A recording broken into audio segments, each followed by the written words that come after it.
Hello students, welcome to your geography class for lesson number 6, population. Students, we have already started this lesson.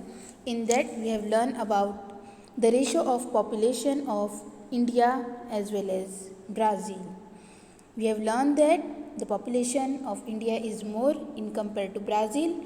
India ranks second while Brazil ranks fifth in population in the world. Today we are going to learn about a new topic known as sex ratio. What is sex ratio, students?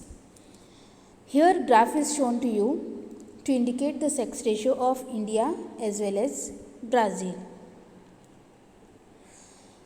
What does this graph show? This graph shows the sex ratio of Brazil and India. But actually what do you mean by sex ratio? Sex ratio means the number of females पर 1000 males in reason. किसी भी एक reason में females का proportion पर 1000 mails पर कितना है उसे क्या कहते हैं? सेक्स रेशियो कहते हैं. So that the easy way to find out the sex ratio of a particular area और a region is done by this formula. Sex ratio is equals to number of females divided by 1000 males. It is evident from the graph that the number of women in Brazil have also been more than men, while in India they have never been more than men. अगर आप graph observe करेंगे तो आपको समझ में आएगा कि mail और फीमेल का प्रोपोर्शन जो है दिया है यहाँ पर. फीमेल्स जो है वो ब्राज़ील में वुमेंस कैसी हैं उनका प्रोपोर्शन ज़्यादा है, but in compare to that in India it is not more. With reference to the both of the countries, the characteristics of the population are prominently notable. First and the foremost, most important thing related to this graph is that the sex ratio of Brazil has been more than 1000 since decades. नीचे देखिए Brazil का sex ratio दिया है और ऊपर की तरफ जो है वो इंडिया का है. ठीक है. Considering the sex ratio of Brazil, the number of women have considerably increased than men since 2001. अगर हम देखेंगे तो 2001 के बाद जो है प्रोपोर्शन थोड़ा सा क्या हुआ है, इंक्रीज़ हुआ है वुमेंस का ब्राज़ील में. सी जो कर्व है वो अपवर्ड साइड जा रहा है. In India man out number women, but India में अगर हम देखेंगे तो मैन जो है क्या है, आउट नंबर्ड है वुमेन से. In India we see fluctuation in the sex ratio since few decades. कुछ डिकेड से फ्यू डिकेड से हम देख सकते हैं कि सेक्स रेशो में भी फ्लक्चुएशन नज़र आ रहा है इंडिया में. There has been a slight increase in the sex ratio after 1991. 1991 के बाद जो है सेक्स रेशियो क्या हो गया, थोड़ा सा इंक्रीज़ हो गया है. बट बिफोर दैट, उससे पहले आप देखिए थोड़ा सा अपवर्ड से डाउनवर्ड हुआ, फिर अपवर्ड हुआ, फिर डाउनवर्ड हुआ. And after 1991 it is just upward side. थोड़ा सा ऊपर की तरफ स्लाइटली है लेकिन बहुत कम है, but actually it is upward side after 1991. Here you are given with one question. Give it a try.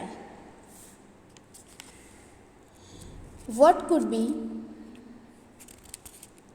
the reason of low sex ratio in any region?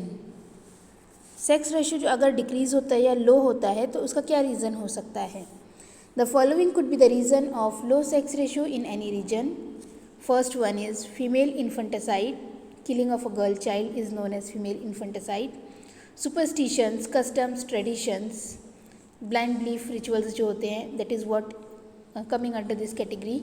Low literacy rate of females. Education जो है वो females को ज़्यादा नहीं दी जाती है. So if females are illiterate so they are unable to fight for their own rights because they don't know their rights. No. So literacy rate अगर फीमेल्स का कम होगा तब भी क्या होता है, सेक्स रेशियो जो है किसी भी रीजन का लोअर होता है. Lack of employment opportunities for females especially in rural areas. And last but not the least is increased violence and offenses against women.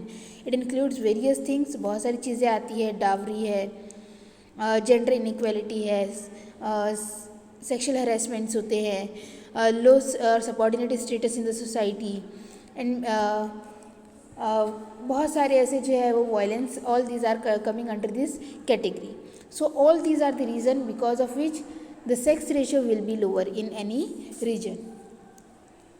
Now here you are given with age and sex pyramid. Let's see it. This graph looks different. थोड़ा सा ये normal graph जो हम bar graph देखते हैं normally कैसा होता है, वर्टिकल होता है, राइट, एंड सिंगल प्रेजेंटेशन होता है, या उसमें अगर डबल प्रेजेंटेशन भी होगा तो जॉइंट बार ग्राफ टाइप होता है. But here this graph is what looking very different from all the other graphs. Yes, this graph shows age and sex of population. क्या शो कर रहा है ये, एज और सेक्स पॉपुलेशन को. It is also known as population pyramid, और इसे और क्या कहते हैं, पॉपुलेशन पिरामिड भी कहते हैं. Age population, sex population indicate करता है, और इसे क्या कहते हैं, population pyramid. What is its use, किस लिए यूज़ होता है ये. It is use to study the age and sex related aspect of a regions population. किसी भी पर्टिकुलर रीजन में, किसी भी एरिया में कितने पीपल जो है वो रहते हैं, in that how many are of male and how many females. Apart from that कौन से एज ग्रुप के हैं, we are having different age groups ना, 0 से लेकर 15 होते हैं, 15 से लेकर 60, ऐसे अलग अलग एज ग्रुप्स होते हैं. अपार्ट फ्रॉम दैट मोर 60 से लेकर जो अबव 60 होते हैं. सो ऐसे अलग अलग होते हैं, जैसे कि चिल्ड्रंस, यूथ्स एंड एडल्ट्स. सो वो जो एज ग्रुप्स हैं, तो कौन से पर्टिकुलर रीजन में कौन कौन से एज ग्रुप के पीपल रिसाइड करते हैं, we can understand that through this age and sex pyramid clearly. Does that mean that we can know the number of percentage of various age groups of males and female in our country. यानी कि हमको क्या इससे हमारी country के as group के people जो है फीमेल और मेल उनका प्रपोर्शन समझ में आ जाएगा इस ग्राफ को देखते हुए. क्वेश्चन किया यहाँ पर. Yes, of course. This helps us to know the proportion of children, youth and old people in our country. हम easily indicate कर सकते हैं, understand कर सकते हैं, because see here two different colors are shown. One indicates the male, second one indicates the female. Here percentage of population is given on x-axis, and on y-axis you can see the age groups 0 to 4, 5 to 9, 10 to 14, 15 to 19 and likewise plus 100. So through that we can understand easily that the population of 0 to 4 people, 0 से 4 as group के people जो है उसमें mail की population कितनी है और female की कितनी है. 5 to 9 एज ग्रुप के पीपल में मेल चाइल्ड कितना है और फीमेल चाइल्ड कितने हैं. We can understand it clearly. So it gives us a precise and very accurate data related to population, age and sex. In this pyramid, we can see that the number of young people is more in both the countries. अगर हम देखेंगे तो normally जो proportion हमारा increase हुआ है population का, कहाँ पर आपको बार ग्राफ ज़्यादा नज़र आ रहे हैं. सो you can C 10 to 14, 15 to 19, 20 to 24, 25 to 29, 30 to 34. ये सारे क्या हैं, ज़्यादा जो है पॉपुलेशन को इंडिकेट कर रहे हैं. दैट मीन्स यूथ्स जो है वो क्या है, ज़्यादा है. While proportion of people in age group then above 80 years, India is more in Brazil. अगर हम वही 80 years का proportion देखते हैं तो इंडिया और ब्राज़ील में अगर आप कंपेयर करते हैं, सो you can see that India का proportion ज़्यादा है in compared to Brazil. So considering the age of population, Brazil's population is getting slowly older. But in India the situation is different. The proportion of youth in India is more. This means India has a higher working population. अगर हम दोनों graph को अच्छे से जो है वो observe करते हैं, so we can conclude that Brazil में जो है वो ओल्ड एज पीपल का proportion ज़्यादा है in compare to youths. But India में यूथ्स का proportion जो है वो ज़्यादा है, यंग पीपल जो है उनका proportion ज़्यादा है, वर्किंग population ज़्यादा है in compare to dependent population. Here you are given with a column of try this. Using the graphs given above, find the difference between the males and females of various age groups. Males और females जो है अलग अलग age groups के, उनमें आपको बताना है क्या डिफरेंस है. Both the graphs show the percentage of population in different age groups. दोनों ग्राफ क्या इंडिकेट कर रहे हैं, पॉपुलेशन का परसेंटेज शो कर रहे हैं अलग अलग एज ग्रुप्स के in India and Brazil. In India there are more males as compare to females in the age group of 0 to 34. अगर हम 0 से 34 का प्रोपोर्शन देखते हैं तो उसमें जो है आप देख सकते हैं कि मेल्स का प्रोपोर्शन ज़्यादा है, फीमेल्स का कम है. 4.0 से थोड़ा ही आगे फीमेल्स का आपको नज़र आ रहा होगा पॉपुलेशन, बट मेल्स आप देखिए ब्लू लाइंस 4.0 से भी बहुत आगे तक गई है.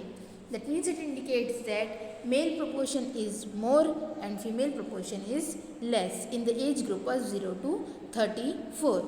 While the difference between number of males and females is negligible in age groups above 34.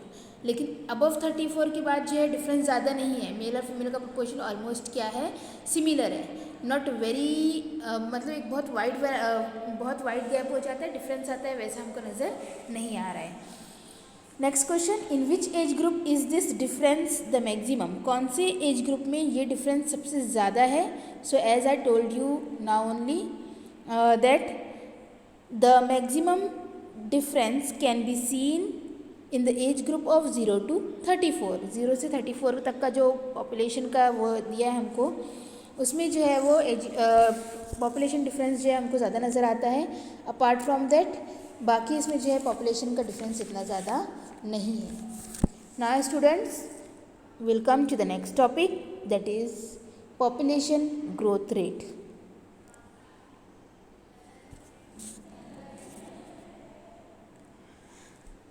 What do these graph shows. ये जो ग्राफ्स है ये किस चीज़ को इंडिकेट कर रहे हैं या क्या शो कर रहे हैं. See there are two graphs, one is of Brazil and one is of India. So these graphs show the growth rate of population of Brazil and India. That means 10 years के decades में population की growth कितनी हुई, कितना जो है population rate increase हुआ दोनों नेशंस का हमको शो किया है. Oh but here the graph line is going down, why. लेकिन अगर हम देखेंगे तो पहले जो है मिडल में हमको ग्रोथ रेट थोड़ा सा ज़्यादा मिडल में नज़र आता है कि इंक्रीज़ हुआ था, but after that we can see that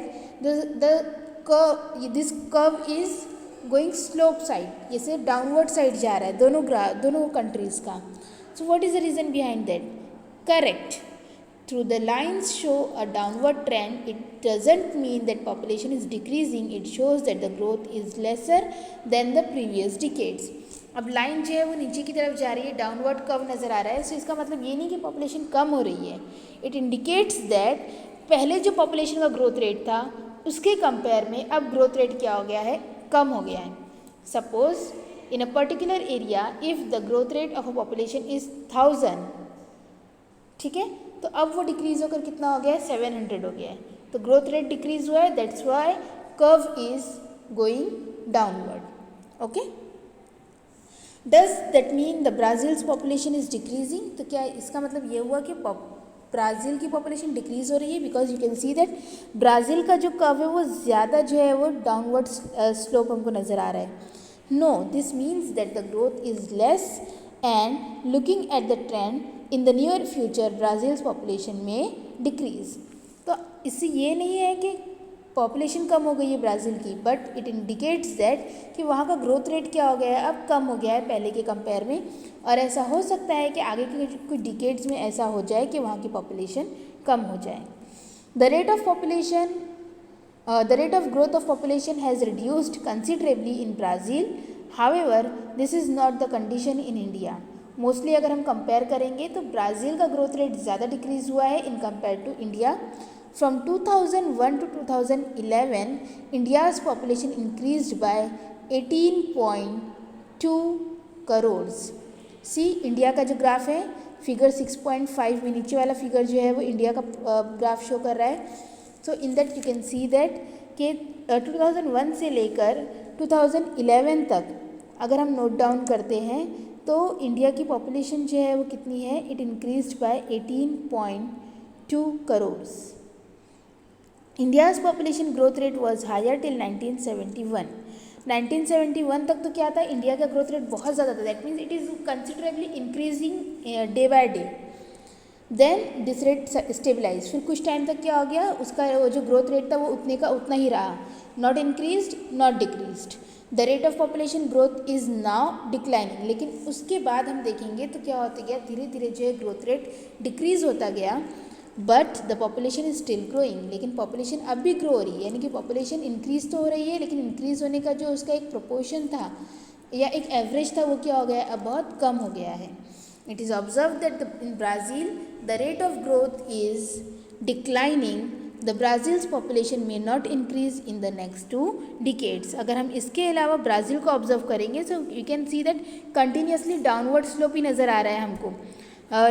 come हो रही पॉपुलेशन, फिर थोड़ी सी स्टेबलाइज होकर और कम होती है, फिर और ऐसा करके क्या है पूरा वो डिक्रीज ही हो रही है। सो ब्राज़ील का ग्रोथ रेट जो है वो कंटिन्यूसली डिक्रीज हो रहा है, तो in future it may possible that Brazil population may not increase. Okay students, now come to the next graph. This graph is what show the life expectancy of Brazil and India. But what is life expectancy? क्या है life expectancy यानी क्या? So this means the average number of years a person born in a country is expected to live, कि एक person जो इस country में born हुआ है वो कितने साल तक जो है वो जिएगा, कितने साल तक वो लिव करेगा, that is what a life expectancy. Actually see we don't know about the death of any person, हम किसी के बारे में प्रेडिक्ट नहीं कर सकते, but if we are talking about geographically और we can say that geographical conditions के हिसाब से अगर हम बात करते हैं, so in that different factors are responsible for that, जैसे अलग अलग फैसिलिटीज़ होती है, specially health and medical facilities. So ये जो है बहुत मैटर करता है किसी भी पर्टिकुलर रीजन के लाइफ एक्सपेक्टेंसी से के बारे में। So here we are talking in that sense, this means that we Indians live for 68 years on an average. तो अगर आप देखेंगे तो मोस्टली जो है वो ग्राफ जो है वो इंक्रीज़ होते हुए इंडिया का लास्ट कहाँ तक रीच हुआ है, 68 तक गया है। तो यहाँ पर वही कह रहे हैं कि इसका ये मतलब हुआ कि इंडिया के पीपल की लाइफ एक्सपेक्टेंसी यानी उनकी लाइफ जो है ऑलमोस्ट 68 ईयर्स के एवरेज की है। बट अगर इसके कंपेयर में हम ब्राज़ील की देखते हैं, so Brazilians live for 75 years. Life expectancy का रेट जो है वो ब्राज़ील का ज़्यादा है, ईयर्स जो है वो कितने हैं उनके 75, एंड इंडिया का कितना है only 68। So the life expectancy of India was around 41 years in 1960. अगर हम 1960 में देखते हैं तो लाइफ एक्सपेक्टेंसी बहुत कम थी, कितनी थी इंडिया की, 41 थी, but now it has increase, but considerably जो है लाइफ एक्सपेक्टेंसी इंक्रीज होती जा रही है, and in 2016 it is seen that it is 68 years and it will continue to increase in future. और आगे ये एक्सपेक्टेशन है कि फ्यूचर में क्या होगी, लाइफ एक्सपेक्टेंसी इंक्रीज होगी। The increase in life expectancy is actually an indicator of development of that society. That means अगर किसी भी कंट्री की लाइफ एक्सपेक्टेंसी इंक्रीज होती है, that means what, कि सोसाइटी क्या हो रही है, डेवलप्ड हो रही है। Improvement in medical facilities, progress in medical field, access to nutritious food leads to an increase in average life expectancy. ये बहुत सारे फिनोमिना है जो बहुत इंपॉर्टेंट है जिसकी वजह से लाइफ एक्सपेक्टेंसी इंक्रीज होती है। First and foremost is the improvement in medical facilities. As we know that science and medical is getting advance, and with this advancement different technologies are being invented, and as a result there is a cure of or treatment of many diseases now possible. So because of these medical facilities, improvement in medical facilities, death rate decreased and birth rate increased. As a result we can find the life expectancy of the people is more. Progress in medical fields, access to nutritious foods, that means now people are literate, they are aware about the nutritions, the importance of diet in their life, and according to that what they are actually following the norms. So nutritious foods इसको consume करना, medical field में advancement, medical science में improvement, ये सारे factors जिसकी वजह से क्या हो गया है, एवरेज जो है लाइफ एक्सपेक्टेंसी का इंक्रीज हो गया है। In most of the developing countries life expectancy is still less. अब भी कुछ कंट्रीज ऐसी है जहाँ पर लाइफ एक्सपेक्टेंसी बहुत कम है, but with socio economic development it is increasing, लेकिन जैसे जैसे सोशो इकोनॉमिक डेवलपमेंट होगा ये भी क्या होती जाएगी, इंक्रीज होती जाएगी. Here you are given with one column of use your brain power students. Is there a relationship between increase in life expectancy and growth of population? If yes, how? See, a very nice question is actually कि क्या life expectancy और population growth इसमें कोई interconnection है, अगर है तो कैसे? Yes, there is a relationship between increase in life expectancy and growth of population. This is because the healthcare improvements have caused increased life expectancy, thereby leading to population growth. जैसे जैसे improvement आया है medical field में, वैसे वैसे क्या हो गया है, पॉपुलेशन ग्रोथ जो है वो इंक्रीज होती जा रही है. सो पॉपुलेशन ग्रोथ फाइंड करने का एक इजी फार्मूला है birth rate minus death rate. जितनी बर्थ रेट है उसमें से डेथ रेट अगर हम माइनस करते हैं तो हमको पॉपुलेशन ग्रोथ के बारे में जो है वो कंप्लीट डेटा मिल जाता है. Here students, you are given with one more graph related to literacy rate, and here questions are given. Write a similar conversation using a graphs in figure 6.7 based on the earlier conversation. इसी graph को आपको observe करना है जो और इसी के हिसाब से जो है आपको कुछ क्वेश्चंस जो है दिए यहाँ पर जो लाइफ एक्सपेक्टेंसी के थे उन्हीं के बेसिस पर कुछ आंसर लिटरेसी रेट के देने हैं. First this graph show the literacy rate को शो कर रहा है ये.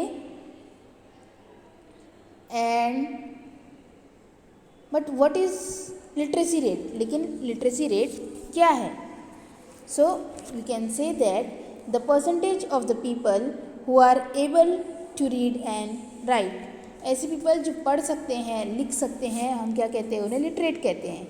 सो in easy words you can say that the percentage of people who are able to read and write is known as literacy.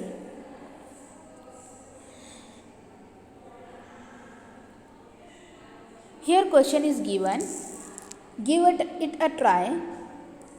Study the indices of density map of both the countries. What difference do you find? What conclusion can you draw? अगर हम दोनों countries के जो है density map को देखते हैं तो हम क्या डिफरेंस इसमें फाइंड करते हैं और क्या कंक्लूजन हम ड्रॉ कर सकते हैं. So first one is population density of both the countries is shown and depicted with the help of map. Map में जो है दोनों कंट्री के पॉपुलेशन को शो किया है. If we look at the key of both the maps we can conclude that the key in the map of India shows 4 categories of density of population, while that of the map of Brazil shows 5 categories. अगर हम India और Brazil दोनों के map को observe करते हैं तो हम कंक्लूड कर सकते हैं कि इंडिया और ब्राज़ील जो है इनमें डिफरेंस क्या है कि लेसन स्टार्ट में हमने देखा था ना पॉपुलेशन डेंसिटी का इंडिया ब्राज़ील की. तो हम ये देख सकते हैं on page number 38 and 39 of your text book that जो कैटेगराइज किया गया है पॉपुलेशन के लिए, तो इंडिया में 4 डिवीजन्स है, बट ब्राज़ील के लिए कितने डिवीजन्स दिया है, 5 कैटेगरी में डिवाइड किया है. In India the least populated area have less than 100% पर स्क्वायर मीटर. सबसे कम पॉपुलेशन वाले एरिया को कितनी कैटेगरी में रखा है, लेस देन 100, एकदम लाइट जो ऑरेंज का एकदम लाइट शेड जिसके लिए यूज़ हुआ है. While the least populated area in Brazil have only 50% पर स्क्वायर किलोमीटर. लेकिन अगर हम वही ब्राज़ील का देखते हैं तो उसमें लीस्ट पॉपुलेशन के लिए क्या रखा है category, less than 50%, and see it is shown with the yellow colour. Students, here some questions are given on page number 44, color of boats. In that you have to observe the literacy rate figure 6.7 and need to give the answer. From figure 6.3 to 6.7, various aspects of population compositions are given. Study the graph, discuss and answer the following question. 6.3 से लेकर 6.7 तक के हमने जितने map अभी हमने learn किए उनके बेसिस पर आपको ये क्वेश्चंस के आंसर देना है. It is very easy. Which country has a higher sex ratio? कौन सी कंट्री का सेक्स रेशो जो है वो ज़्यादा है? We know that the sex ratio is more of Brazil. सबसे पहला हमने जो कर्व देखा था, बार ग्राफ देखा, कर्व ग्राफ देखा था हमने 6.3 फिगर का। On the basis of that which country has a higher literacy rate, literacy का 6.7 पर आपको दिया हुआ है। कौन सी कंट्री का लिटरेसी रेट ज़्यादा है? So you can see that it is more of Brazil. Literacy rate is 92.6. In compared to that, in India it is only 72.2. So if higher literacy rate is asked, that means it is 92.6. Which country is growing at a faster rate? कौन सी country का जो है वो growth जो है वो ज़्यादा रैपिड है, फास्ट है? So you can see that it is of India. Which countries population has a higher life expectancy, life expectancy किसकी ज़्यादा है? So the graph which is shown on page number 43, life expectancy का जो हमारा curve bar graph है, curve graph जो है वो देखना है, उसमें you can see that it is more of Brazil. Which country has a higher proportion of the old age people, कौन सी कंट्री में ओल्ड एज पीपल का प्रोपोर्शन ज़्यादा है? So we have already learn that it is more of Brazil. Last topic of this lesson, do you know? See, census of India conducts enumeration of population every 10 years. हमको पता है हर 10 साल पर जो है वो सेंसस होता है, पॉपुलेशन काउंट की जाती है। Similarly in Brazil IGBE, that is Brazilian institute of geography and statistics, carries out census every 10 years. इसी तरह से जैसे इंडिया में होता है वैसे ही ब्राज़ील में भी हर 10 साल के बाद जो है पॉपुलेशन कैलकुलेट की जाती है। The first census survey of both the countries was carried out in 1872. पहली मरतबा दोनों कंट्रीज़ का सर्वे कब हुआ था? 1872 में। In India census is conducted at the start of the decades. India में कैसा होता है? स्टार्ट ऑफ द डिकेड, यानी कि 10 साल का जो स्पैन होता है, तो न्यू 10 ईयर्स, जैसे कि 1961, 1971, 1981, ये 10-10 साल के गैप से इस तरह से जो है इंडिया में होता है। और ब्राज़ील में, इन Brazil census is conducted at the end of the decade, decade जब एंड होता है यानी कि 1960, 70, 80, 90, इस तरह से उसमें क्या होता है? पॉपुलेशन का कैलकुलेशन किया जाता है कि हर 10 साल में पॉपुलेशन कितनी इंक्रीज़ या डिक्रीज़ हुई, मेल का फीमेल का प्रोपोर्शन कितना है, life birth rate, death rate का क्या प्रोपोर्शन है, ये सारी चीज़ें फिर उसमें काउंट की जाती हैं। So students, here we completed our lesson population. I hope so that all the graphs, all the diagram are understood by you all. Thank you students.